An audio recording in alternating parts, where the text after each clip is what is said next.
Nakadaog ang documentary sa GMA Integrated News o GMA Public Affairs sa prestihiyusong 2024 New York Festivals TV and Film Awards. Sa labing-unang higayon, bidaog ang tanang programa sa Kapuso Network nga na-shortlist sa lain-laing kategorya sa New York Festivals TV and Film Awards. Lakip nini ang dokumentaryo sa mga banggitang journalist nga silang Rafi Tima o JP Soriano nga bidaog og bronze World Medal ubos sa news program category. Kinatibukang persa ang dalit nila kabahin silang kasinatian sa gubat talni sa Israel ug Hamas.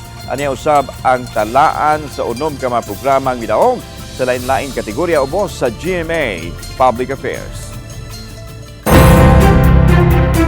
On behalf of the men and women behind GMA Integrated News, we express our heartfelt gratitude to the jury and all the people behind the New York Festivals TV and Film Awards for this Bronze World Medal.